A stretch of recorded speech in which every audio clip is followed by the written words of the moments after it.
this is the speaking test for the International English Language Testing System. The examiner is Annalie Phillips and the candidate is Lucy. So, good morning, Lucy. Can you tell me your full name, please? My full name is Annie Yu. And what shall I call you? You can call me Annie. And could I have your ID, please? Sure, here you are. Okay, thank you very much.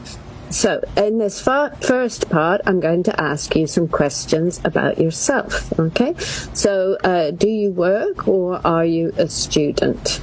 Well, currently I'm working as a business development manager in a social media company. My responsibility is to provide online promotion plans for my customers. But I'm planning to study abroad in Australia for my master's degree this year.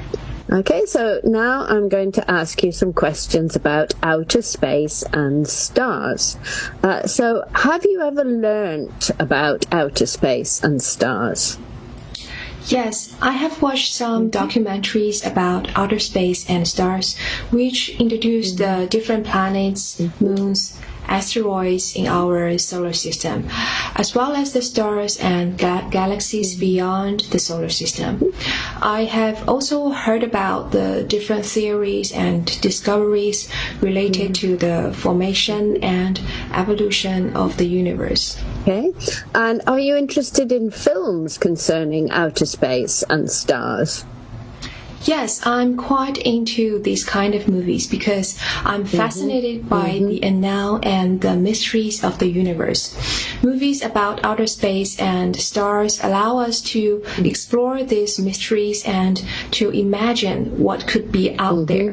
They also provide an escape from our everyday lives and can be a source of imagination and inspiration. And do you want to go into outer space in the future? Of course, I'd love to if I could have the chance. It would be a once-in-a-lifetime opportunity to see the Earth from a different perspective and to experience the beauty of the stars and galaxies. Additionally, I would be able to learn more about the universe and its mysteries and gain a better understanding of our planet and universe. Okay, so now let's talk about music.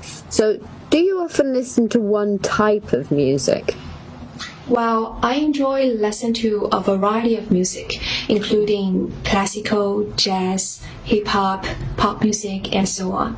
It mainly depends on what kind of mood I'm in. For example, if I'm running, I like to listen to some energetic music like hip-hop or pop music, which can keep me motivated.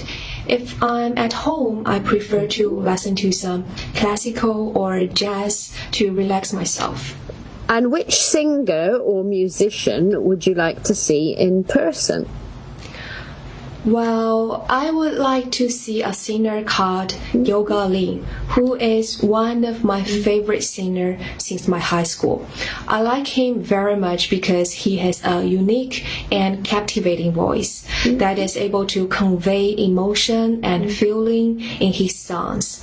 His music style is also very creative, which combines elements of pop, rock, and folk music. I would definitely go to his concert every time when he comes to Shanghai. Okay, now in the second part, I'm going to give you a topic and I'd like you to talk about it for 1 to 2 minutes. You have 1 minute to make some notes if you wish. Do you understand? Yeah. Okay, so here is your paper and pencil, and here is your topic. Okay, so I would like you to describe a website that you often visit. Okay, so you have 2 minutes for this. Don't worry if I stop you. I'll tell you when the 2 minutes is up. Can you start speaking now, please?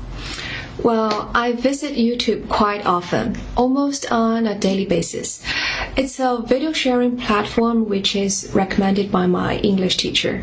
I find it to be a great source of entertainment and information, and I enjoy the variety of content available on the platform, including music videos, entertainment programs, TV clips, educational videos, and personal vlogs. YouTube is not only a great video platform for entertainment, but also is a strong and useful tool to help me learn English. First, watching videos by native English speakers on YouTube can help me to improve my listening skills and get used to the rhythm, pace, and sounds of the language. And secondly, there are many English teachers on YouTube who provide lessons on pronunciation, vocabulary, grammar, and other aspects of the language.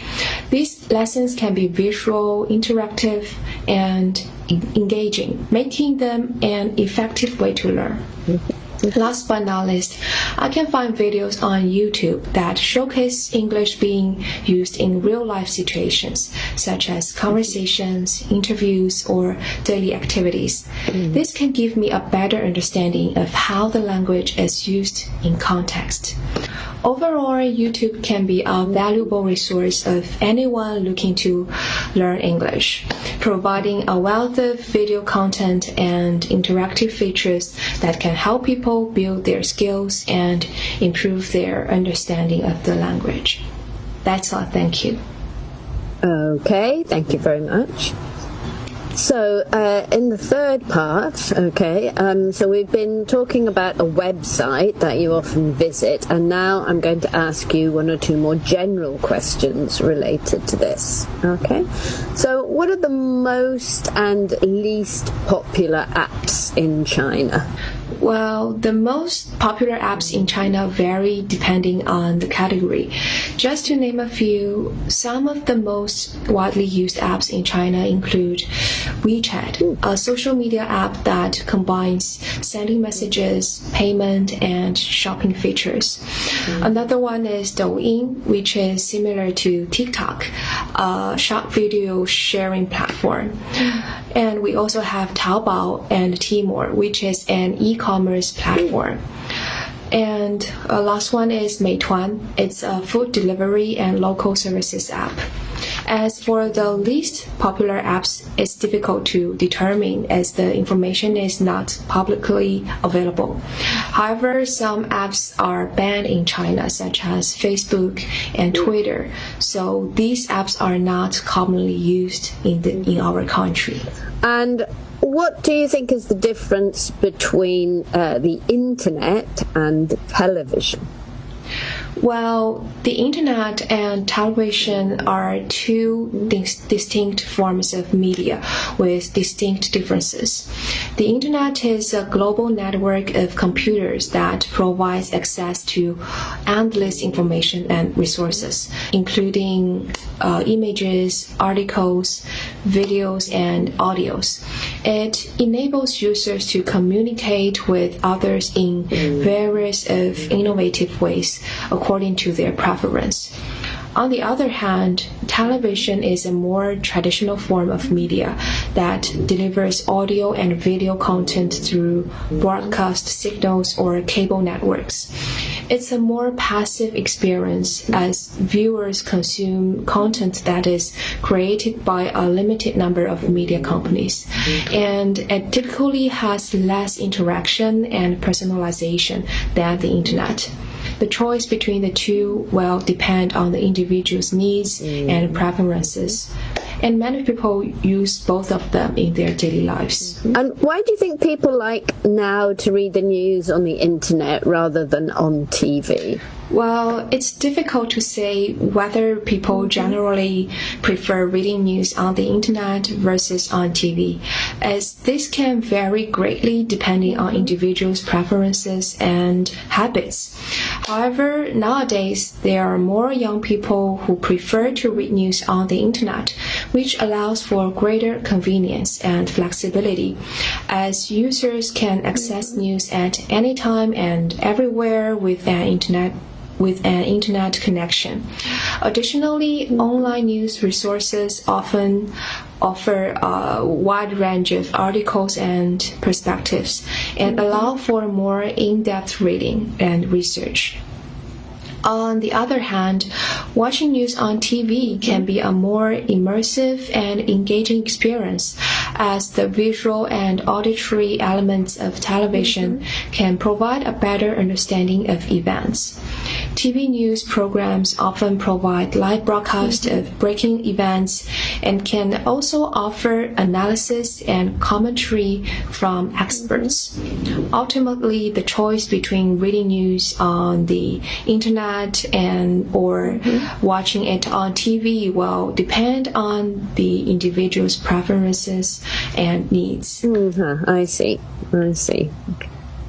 Okay, and do you think that libraries are still necessary? Yes, libraries are still necessary, even in the age of internet where many resources and information are available online. Firstly, while the internet is a vast source of information, not all of it is accurate or reliable. Libraries provide access to credible sources of information such as books, academic journals, and databases. Secondly, libraries provide free access to information and resources to all members of the community, regardless of their income or background, making it a crucial resource for those who may not have access to technology or the internet.